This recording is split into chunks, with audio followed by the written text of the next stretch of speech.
So, welcome here to Rose Quartz Mediumship Podcast, and we have the blessing today to be with Raj here in Raleigh, North Carolina. And we are in his studio where he does meditation and sound healing, and we wanted to take an opportunity to talk to him a little bit about his practice and everything that he offers. We crossed paths with Raj last year, or maybe earlier this year, at the Spirit Mind Body Expo in Raleigh, North Carolina. We bought a couple of his bowls that are absolutely stunning, and we use them in our sound healing and shamanic work, and love them, and adore the way that he shows up in the world. So we wanted to take an opportunity to connect with him a little bit and give the listeners an opportunity to connect with his beautiful energy that he's putting out into the world. Thank you. Thank you for having me on this podcast. Really blessed. Thank you. Thank you for being here.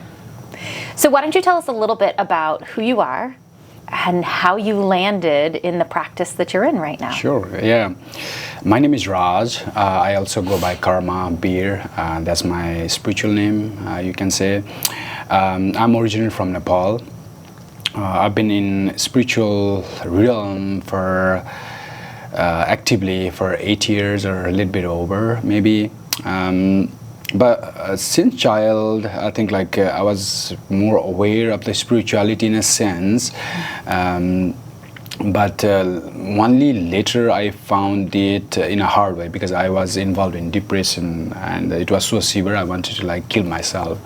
So I had to bring myself out of that dark hole. So I started reading books, learning philosophies and all of those.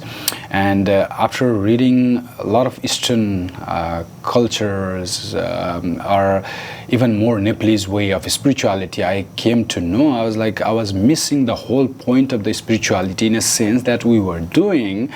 And I was so away and alienated from that world that my ancestors were doing, and I didn't know about anything.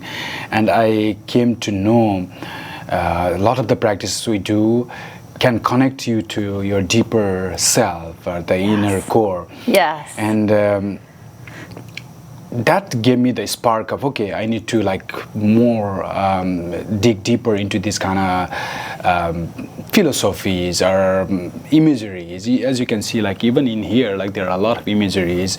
Even a lot of these imageries or the images tells something about the spirituality. So it's not there just for the image, for sake of image, Yes. There are a lot of depth to that. And it is also seen in the imagery meditation. We can talk more about that as well.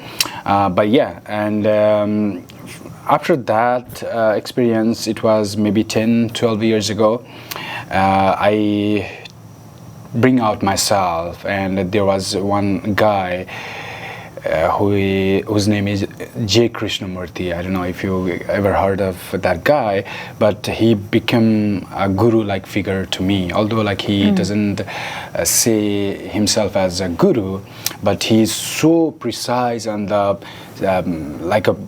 the way of Buddha teaches. He is more precise on that, how mind works and all of those, and he can show you step by step by destroying all your illusions, and it helped me a lot, and it gave me a new light. And from that I started exploring myself, and then here's the journey. I sell singing bowls, I make singing bowls myself, and I do teach meditation, sound therapies, and a lot of other things. I also recently registered a business non-profit called Gurukula Foundation, which I'm working right now. I'm trying to gather a lot of different individuals who are well versed in different ways of expressing spirituality and uplifting the whole energy space around us. Yeah, that's what we can do, I think. I love that. I love the fact that you came from a place of depression and needed to work yourself through that process, because so many people are struggling with that. Absolutely. And because you've been through the process, you can understand it very differently than somebody who hasn't been through that process. And so knowing, obviously everybody has their own experience, right? But you have an idea Absolutely. of what that felt like, what that was like for you as part of your journey and your path. And so I'm sure that it gives you an entirely different level of respect and empathy and compassion for where people are on their journey.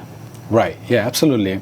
Gurukula Foundation itself, that is my whole idea, because like I see in the US, a lot of people are struggling with a mental illness, and a lot of people are just living in ideas itself, like ideas can be good and bad, but if you hold an idea, that will inevitably harm you or the surrounding as well, because the idea cannot be the reality itself.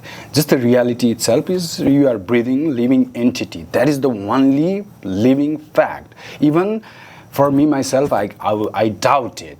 How does this exist in itself? Like, this is impossible to exist, right? Those kind of little details I want to go to find the truth, if I may use that word, but truth itself can be deceiving. So we are always refining ourselves. So in yogic way, how we view the world is, you are like a free-flowing water. So you should always free flow, not holding anything to yourself. If you are a pond or if you are a lake, then there comes a lot of bushes or maybe trees or maybe frogs or snakes or whatever, good and bad. Everything will come to the fruition if you are a lake. That means you are more stagnant and you are holding that space for like others to come about, right? But if you are a free-flowing water, then although there is something mixture, then it's going to settle down and you are going to be free-flowing. So that is the yogic way of viewing, or one interpretation of yogic way of viewing. So yeah. Oh, I love that idea. The concept of, are you being free-flowing water or are you stagnant right now?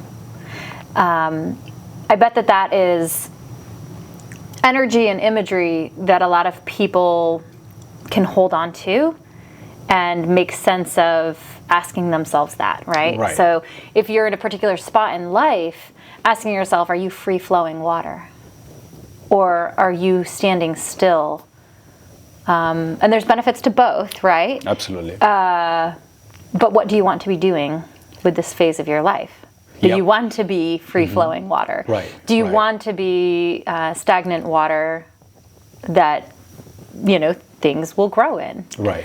Yeah. Oh, so neat. So it will basically on those that analogy. What happens is like, everything has a consequence, right? Yeah. We need to understand that. Everything has consequence. Maybe you are not aware of the consequence that will happen, but everything we do has a consequence. Even if we are doing this interview here, maybe like it will affect somebody later on. I don't know, but like this has like infinite possibility, infinite ways of affecting, right? Like we have a show to go to, but we are also doing the thing. If we are at the show, then we would have like done better things over there as well. So we are missing that, but we are doing this as well in a beautiful way, right? Yeah. So that means like everything you do is affecting the surrounding as well, right? Yes. So being a pond is beautiful in itself because you allow things to grow, but you need to aware of the things that there will be good things and bad things. So you cannot pick and choose only good things. Right. That's not how it works. Because good is, when you pick up the coin, it has two sides. So same thing happens with the good things and bad things, If you are picking up good things only, then you are neglecting all of those bad things. That is also the part of the nature. So you are dividing, and that's where the conflict is. To become one in a yogic way, yoga means a union.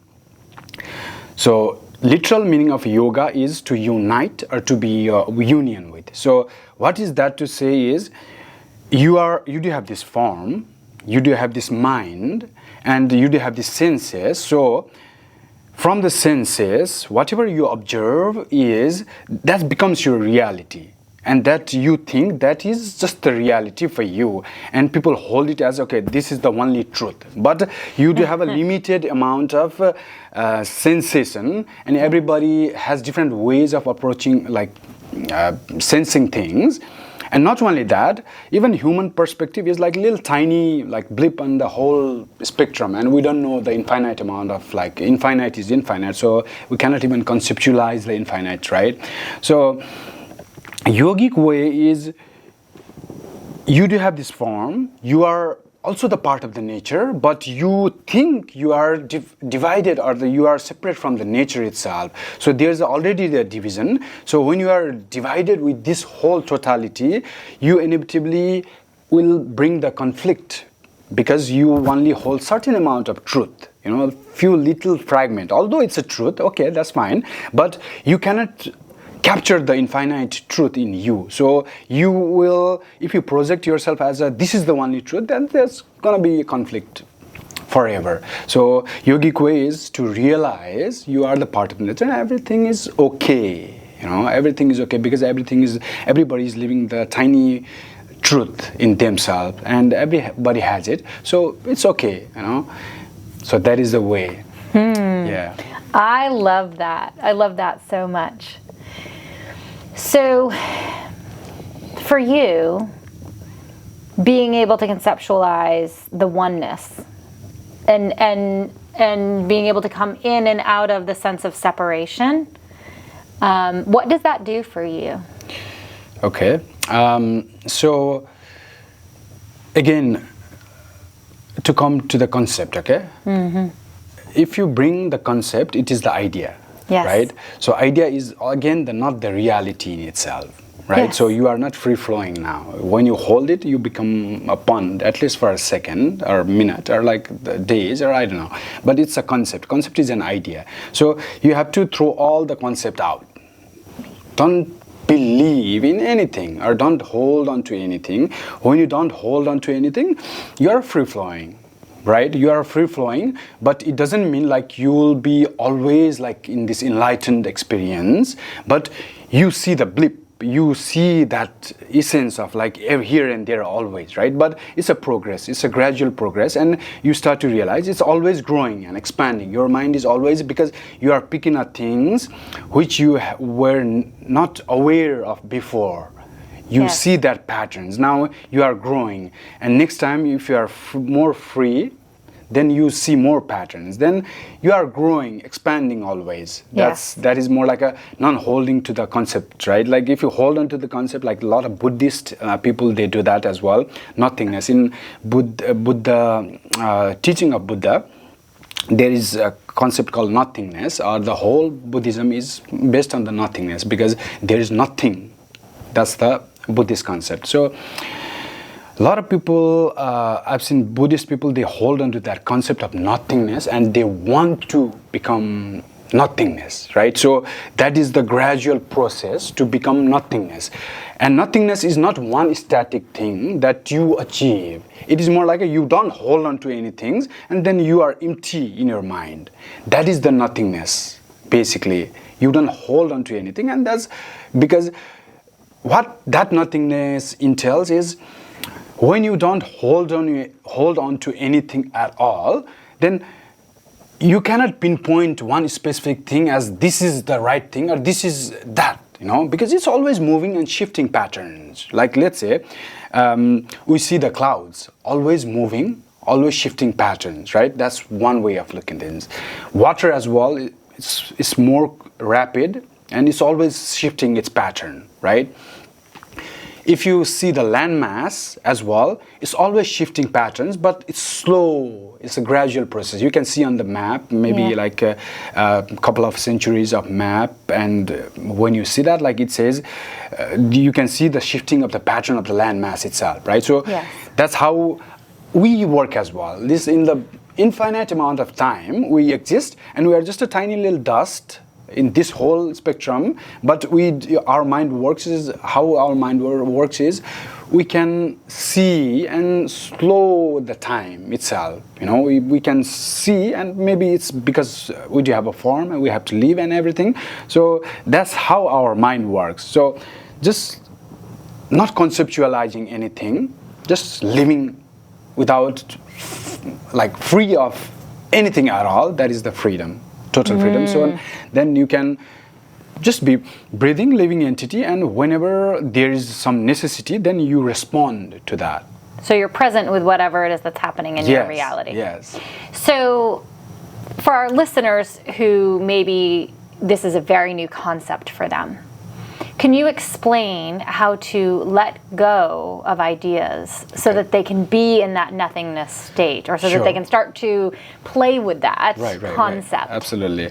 So one way to do that is, I mean, there can be a lot of different techniques to use it, but one very effective way is to be aware of your activities. Like, so if you are looking in the mirror, you see your images, right? So your relationship to the world is also the image that you are projecting always, because you have these longings, your desires, your wantings from other people. So everything is your projection itself, and you want something from this outer world, right? So that can be the mirror. So when you become aware of your activities, like even, let's say you are just alone yourself, you see your body, you see your movement, you see everything, you see your face in the mirror. So that is okay. You are more aware now, because you see like, I am a living entity without any ideas. Okay, this thing moves. So what is this body, right? So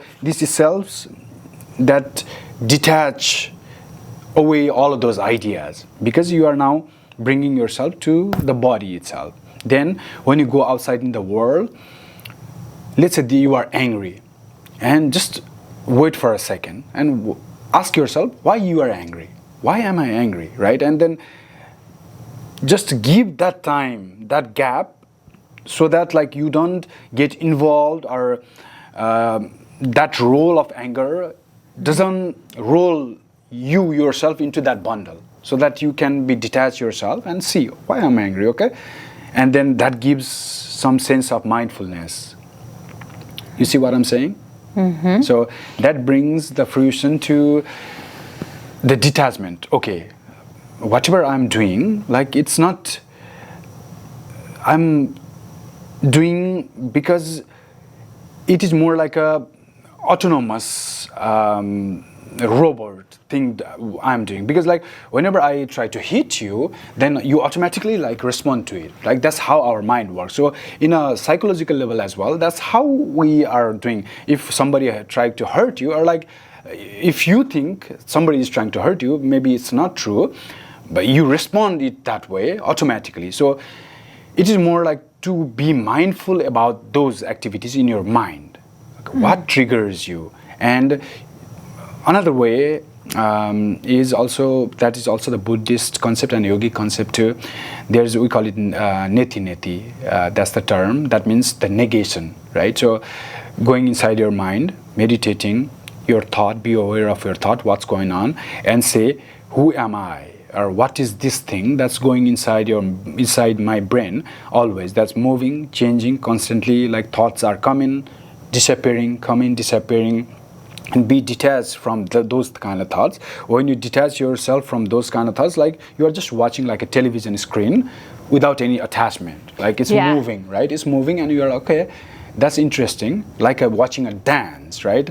And don't get involved in a dance or to try to stop the dance of your thought. Just watch the dance. Whatever filthy thing it does, whatever dirty thing it does, whatever nasty thing it does, whatever good thing it does, whatever beneficial things it does, just watch without any judgment. Without any judgment, right? So you're just being a silent observer. Yes.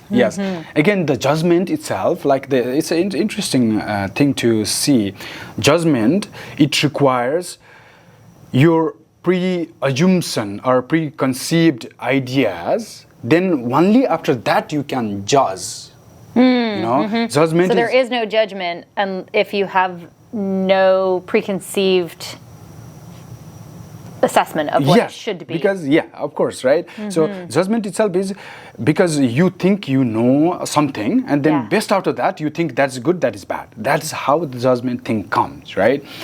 But without any judgment, you are like, okay, that seems interesting. So what's going on? There's a sense of adventurousness, right? There's a sense of exploration. You're like, you try to see what's going on. Let's see, like, what is this about, and what I can do about that. What if I can play with it, or if I need to be aware of it. So it brings that intelligence to the front. You are not in your mind. That mind is playing trick of judgment, the good and bad, but you are allowing yourself to like living your mind without judgment, and then allowing that space. Okay, let me adventure now, right? Yeah, so it's like being curious about what's happening in your reality opposed to coming with judgment. So if I'm somebody who I find myself meeting the world with judgment, what are some techniques that I can use to kind of back out of that, right? Because you just explained where judgment comes from. But if I'm deep into that rabbit hole and I find myself meeting the world with a lot of judgment, how might I begin to backpedal out of that and just be curious and observer of my reality opposed to deciding if it's good or bad? Okay, that's going to be tough because your mind is always working like that. And but again, mindfulness. That is why, like meditation, I always tell people meditate. Meditate doesn't only mean like sit and just watch, right? But be curious about things. What's going on, right? Like you learn patterns, and whenever. Even this thing, whatever we are doing, this can be also the meditation itself, because you are asking questions. It's like a breathing in and breathing out, right? You are asking questions. I'm letting go of my answers. Then again, from that answers, you are asking another question. That is like a churning of something, right? Like you are making something out of it. That is like a dance too, right? So. To be free of judgment, I think one should allow themselves to dance.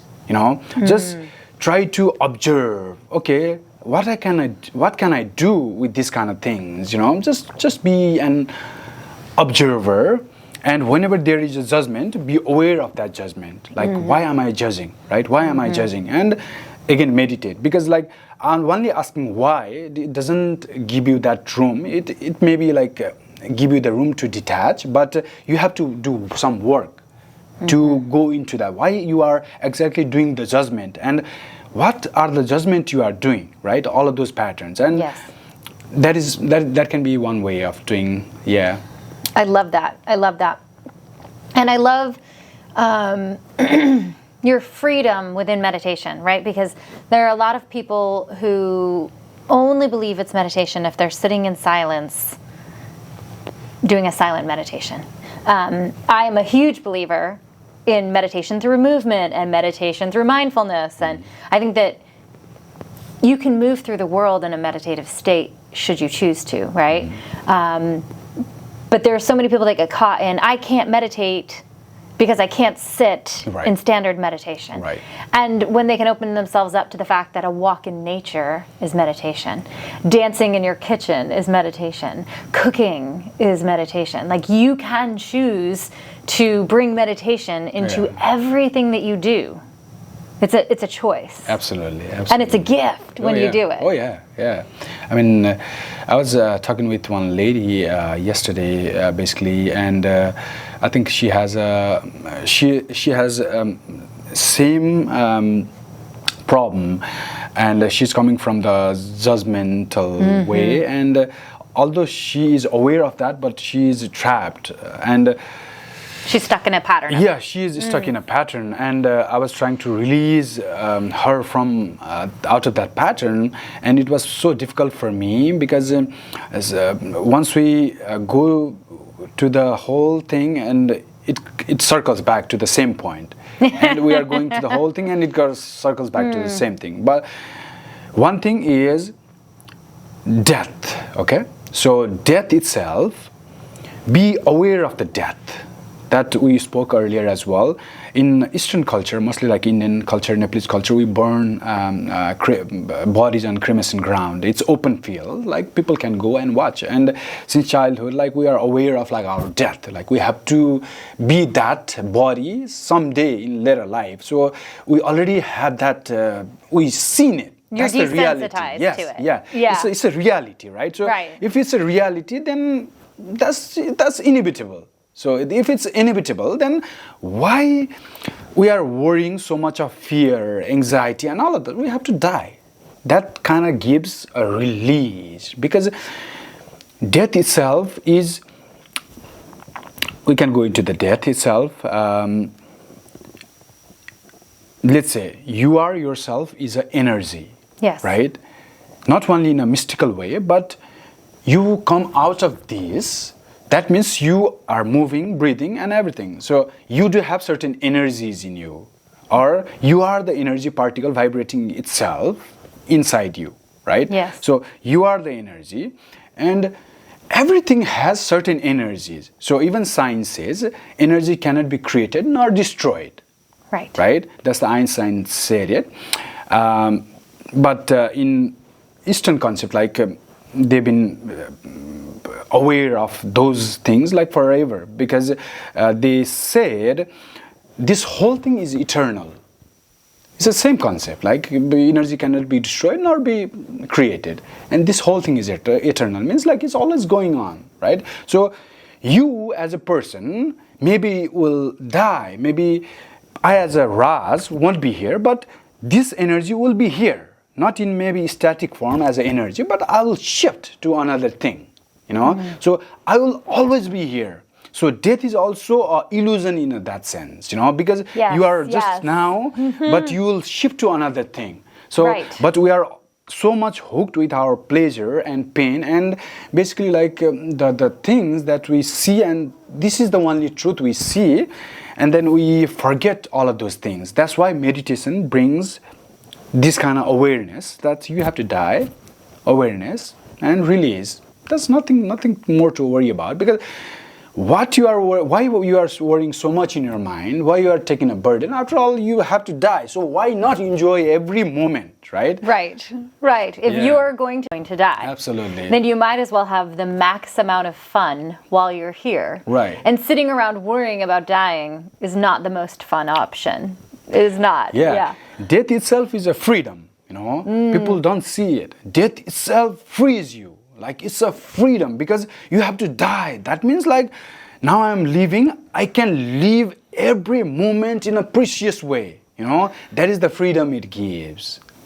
Oh, so neat. So where my mind was going as you were speaking was that when we die, we are in a different form, right? Just because, as you were saying earlier, energy cannot be created or destroyed.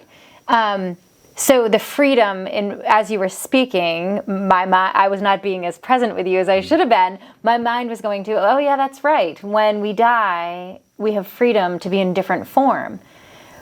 But I love where you took that, which is while you are in this form, because it won't last for forever, you can have freedom. Yes. In the deepest form Yes, of freedom. because death is a release, you know. People don't see it that way. They are afraid of that, because that is the ending of who is this. And we only see this as reality. That is why we are stuck. Okay, I have to die. So you are mostly in like Western culture, I've seen it, like death is the bad thing, you know, like pushed away, you know, hidden away. Yes. And that is not it. In our culture, I was explaining earlier, like Shiva, we call him Shiva. He is also known as Mahakala. Or you can see the mask, like very fierce one. That's his form as well. Mahakala means the great time, and Kala means time and death itself. So God is death and time. That's in that culture, right? That's we see like it's a release. It's opening to another dimension now. Yes. Yeah. Oh, I love this. I love this conversation. I think certainly here in the U.S., a lot of our culture has a very fear-based thought pattern around death. And what a beautiful way to move through the world that you're describing, right? Instead of being fearful of death, finding it a sense of freedom. Yeah. Yeah, it's amazing how we get the opportunity. We get to choose our mindset. And our mindset determines so much of our experience. Right.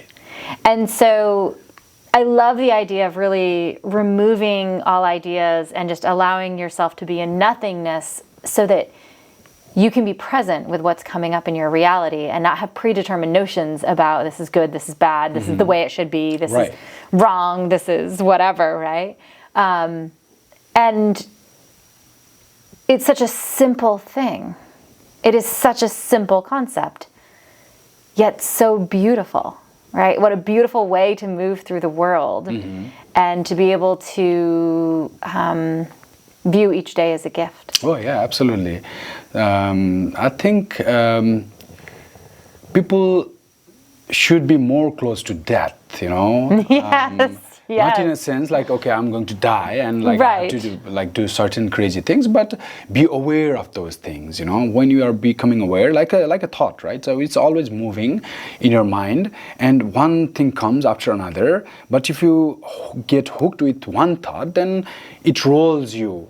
It rolls with the emotions, it rolls your whole mind, and you become a bundle. And again, coming to the Eastern culture, we do have this concept of moksha, or nirvana, or mukti. Those everything means liberation or release, you know. But the different ways of explaining things and different way of viewing things. Basically, all that means is we are stuck in this pattern because whatever we learn after we born or come to this world, then it is all that we collected. Maybe you are choosing things to collect, or society teaches you, because it is not to blame the society, because you are also the part of the society, and the ancestors or your fathers, mothers are like everybody is a part of the society. So we make this society ourselves. Yes, you know? yes. So that is more like a collective belief system that we are living, right? Yes. So we do have this pattern of like, if you are a husband, you have to do certain act. If you are a wife, you have to do certain things. If you are working somewhere, you have to do certain things. Those are all just beliefs that we made to make our life easier and convenient, right? Yes. But you can choose to not subscribe. Yes, you can choose to not subscribe, but the unfortunate thing is our mind get stuck with that pattern because this is the one reality I'm capturing. That's why we need to challenge our belief system as well. That's where you shift from one thing to another thing because you are challenging your inner core. Don't be afraid to do that, right? When you challenge your belief, then you learn new things because you are not stuck as a stagnant pond now. You are like poking a hole in a water balloon of water, like to get it released and let it flow, you know. And then maybe you will make shape somewhere, and then learn some new things, and then again you need to change yourself. You know, this always moving, expanding. And another concept I want to talk about is Brahman. Mostly in Hindu concept it comes from, we call it Brahman. That means, Bra means the expanded and Man means mind. So in that concept, God itself is expanded mind, right? So, and in those cultures what they say is, you can become the God as well. It is not like God is out there and you are separate things. That's an illusion. Yes. Yeah. How that works is like you are always expanding yourself. And when you expand yourself, you see the totality of things not in one go, but you are always like, let's say, if you are on the plain land and you are viewing this world, you have a limited capability of viewing. If you are on the tree, let's say, then you see more space and more room. You know, okay, what's going on out there, right? And then if you are on the hilltop, then you see more room. You see, okay, there are lakes, there are things. I was like missing this whole thing. And then if you are the mountaintop, you see more things, right? Yes.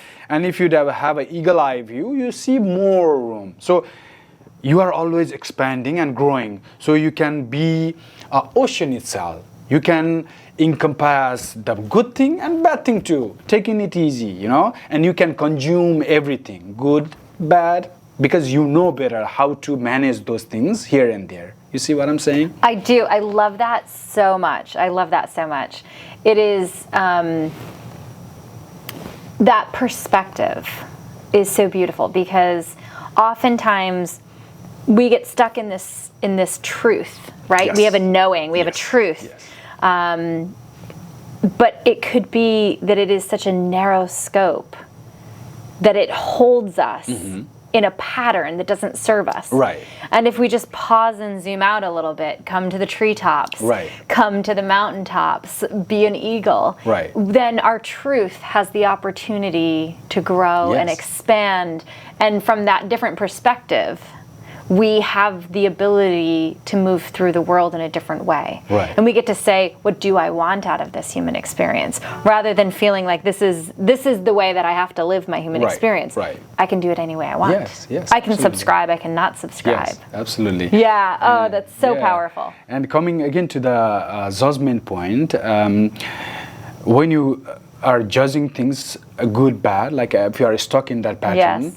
one thing you can do is to get out of that pattern, try to learn from people, right?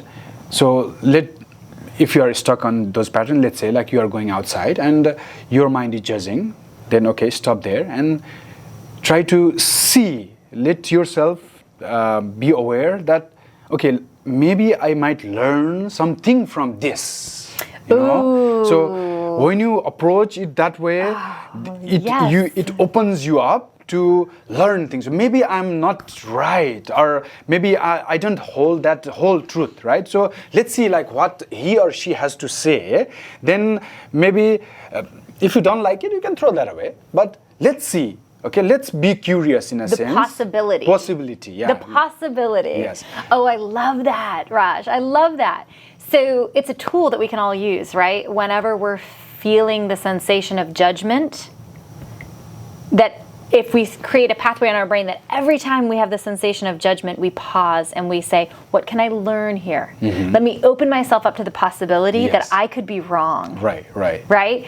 And let me, from a place of true openness, say, explain to me whatever it is that I have judgment about, right? So if I find myself judging you, to engage with you, rather than carry that judgment and walk away from you, but to really look at you and say, teach me, tell me about you, which is ultimately just telling me about me. Right. And in that place of possibility, it opens you up to challenging your belief systems of right and wrong and what you know is truth. Oh, I love that. I love that. That is a game that I'm going to play with myself anytime I feel judgment. Interesting, you know, because I mean, that's why like meditation helps, right? Because you are always free flowing. That means like you are not holding on to one things. And I used to be in the similar pattern. That's why like I think like I'm a very good in explaining this kind of things, because I have lived through this. Yes. I have experienced this. And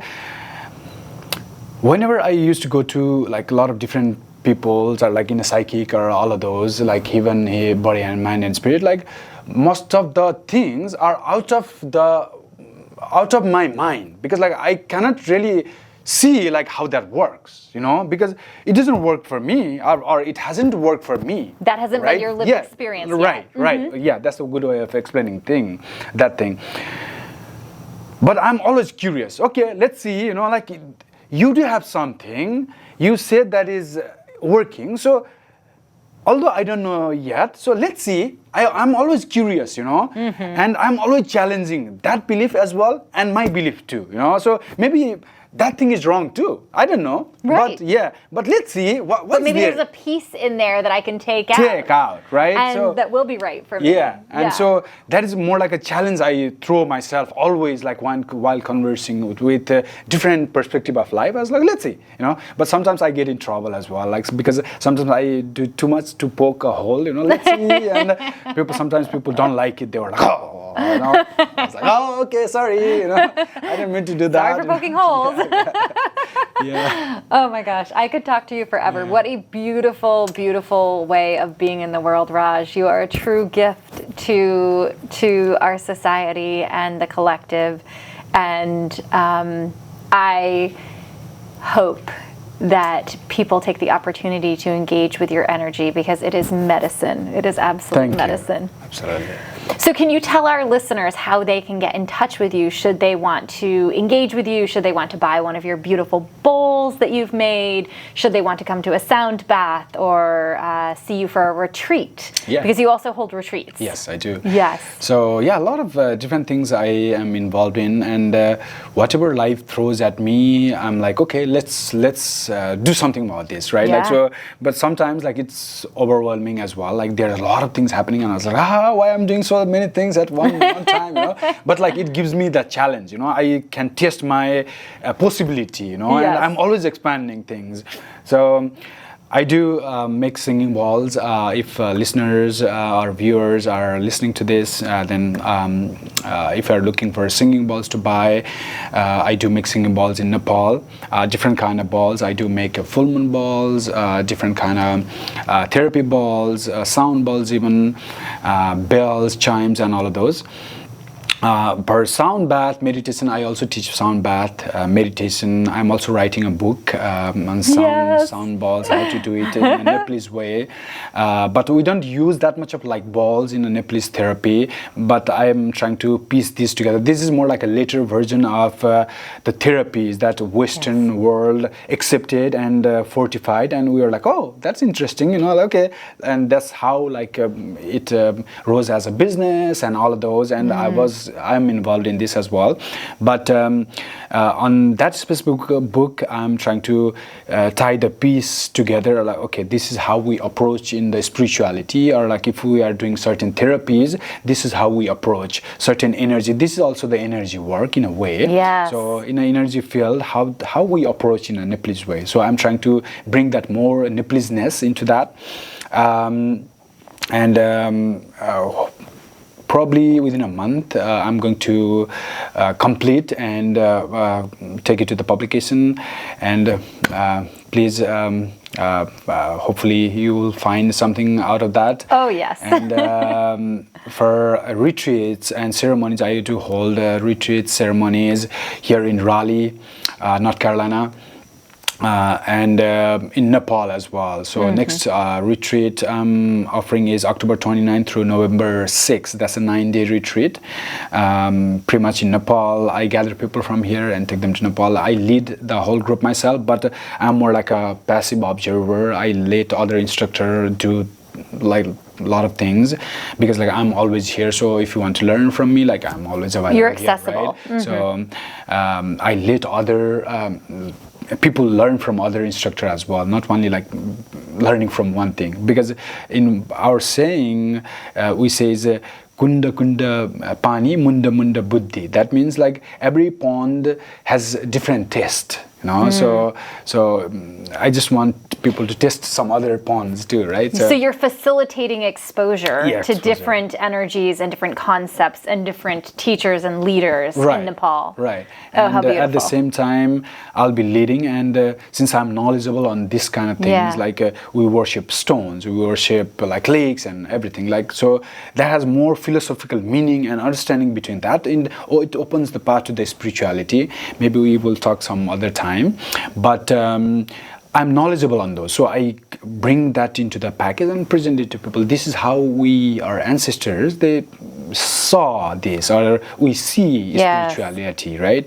And if anyone interested, please, you can contact me on my website, gurukula.foundation, www.gurukula.foundation.